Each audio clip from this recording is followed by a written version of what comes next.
Hey, what's going on, guys? It's your boy Serrano. Welcome back to the channel. This is the right channel for you if you're a fan of tech just like me. Now, I have spent 2 weeks with the Motorola E7 Plus.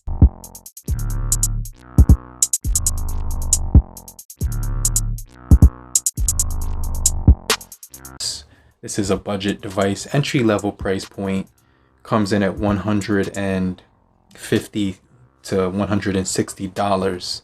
Offers a lot of things that I definitely think we should be able to talk about right now about this really nice budget device. Since I've been using it for 2 weeks and I've kind of got a grasp on everything that it has to offer, I kind of want to share my opinions with you, share my experience and some of the things that I like about it, some of the things that, you may want to look forward to if you were to pick this device up as well.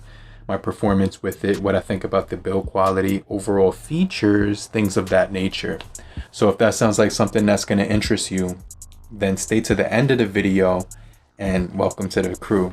Now, this is the Motorola E7 Plus. It's an entry-level device, like I said. Let's talk about the design of this device. I really like the design of it. Now, it has a nice, familiar design. It has a really nice build quality. Now, the first thing that I like about the build quality is the back cover. It's made of matte satin finish. It has a really nice touch to it. Feels really soft. It's a soft plastic material, and when you feel it in your hand, it's really sturdy. There's no fingerprints on this material at all, although if your hand is sweaty like mine, you will see sweat on there when you take your hand off of it, but then it just dries up within seconds. So really nice that this thing doesn't have any fingerprints on it. That's one of the main things I like about this build quality overall. This phone does have a headphone jack right up at the top. Now the form factor of this device is really different in my opinion. It's got a 20 by 9 aspect ratio, so it's really slender. It's really slim. It almost reminds me of like a Twix bar if it was just a little bit, if it was a phone. If this was a phone, it would be a Twix bar. It's got that skinny aspect ratio, so you could reach around it really easily. Now, I have some pretty decent size hands. I could just pretty much palm a basketball, but reaching around this thing is a cinch right here for me. It's not too hard to do. You also have that rear mounted fingerprint sensor, so when it has that Motorola logo in it, and when you touch that fingerprint sensor, it's pretty much instantaneous. The power button, I'm a lefty, so when I touch the phone in my left hand, I'm reaching around and I feel a textured power button, which has a nice sensation to the touch. I really like the way that feels when I put my pointer on it. Up top, we have a volume rocker, which is one button alone, so you could just touch the top of it, you'll turn the volume up, touch the bottom, turn the volume down. Above that, you do have a Google Assistant button. So you press it once. What's on my schedule today? There's one entry for today. At 2 p.m., you have workout. Alright, so it's telling me that I have to work out right after this. So that's really cool. You can organize your calendar and events with that button. You can also tell it to remind you to do things of that nature. Ask it the weather, ask it to play music, play pause. Really things that you would be able to do by yourself, but if your hands were tied up, if you just had access to one hand, with the click of a button, you'd be able to get any information you need, the time of a movie, the time that a restaurant will close, things of that nature. So I really do like that button. Now, on the other side, we do have your SIM remover slot. Now, okay, so I have the SIM tool and a card to expand my storage as well. We have 4 gigabytes of RAM on this device and 64 gigabytes of internal storage. So I think that's cool. You can expand the storage with this device. This is a live wallpaper you're seeing, just in case you're wondering why my screen keeps moving around. So I'll get into that later in the video, but I do have stock Google apps on here. This does have Chop to turn on your flashlight, which is another cool feature that I'm going to get into later. Now, one of the really standout features for the Moto E7 Plus would be night vision. These cameras in the nighttime what happens is when you take a photo, it takes 3 seconds to process the photo. And basically, once you press that button, you get some AI technology in here. And what you originally take on the photo is not what you end up with. But you do get you don't get the Type-C on here. That's the one downside that I'm a little upset about overall with this device, but that's one nitpick. So that's pretty much where the bad side of this phone is that it's not future proof with that micro USB. But the screen is also 720, pretty decent viewing angles on here for 720, not noticeable. I don't care that it's 720. Obviously it's not going to be an AMOLED display where those pixels are popping out and bursting out at you, but it does the job.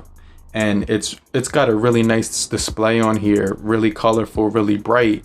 A lot of the times I have to turn the volume down. This is all the way bright, as you can see. That's really bright. And when you turn the brightness down, it's still visible. So a really good panel on here.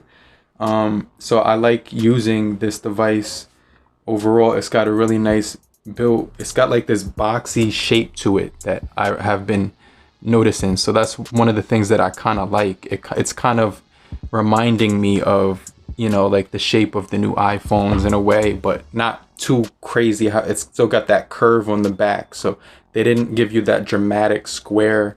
They gave you a nice curve. So when you're holding it, it still give you some grip in your hand. Now it's skinny, so it's really good for the overall comfort in the hand. So now I just want to talk about the display. It's about 275 pixels per inch, 720 display. And the Moto E7 Plus has always been a budget device that offers really good battery. Now, this phone is no different. The battery in this device is extremely good. It's getting me easily 10 hours of screen on time with this device on a normal day. And that's without even breaking a sweat. So I really like using this device just as a daily driver. I have my main SIM card in here. So that 5,000 milliamp hour battery is really nice. 720 times 1600 pixels. It's a really good device. It's got a really good size to it. IPS display.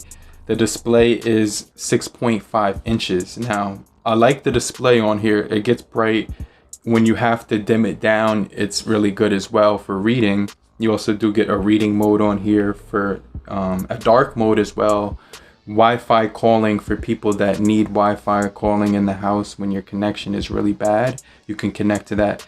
It also does have audio effects, which I was able to tailor my music, and it has extreme bass punch, balanced, and brilliant bass. And you can actually tailor that line to your own preference. So it's got this equalizer in here built right in, which I really do like. 48 megapixel camera on the back, 2 megapixel for depth, 8 megapixel on the front, 1080 30 frames per second is what it records in, but it does allow you to record in 20:9 aspect ratio. And the images on here come out really nice. You also get a night mode as well, as you don't get a wide angle camera, but you do get 60 frames per second on the 1080. So I think that looks kind of cool. It definitely is good for when you want to get a lot of live action going for that cinematic effect.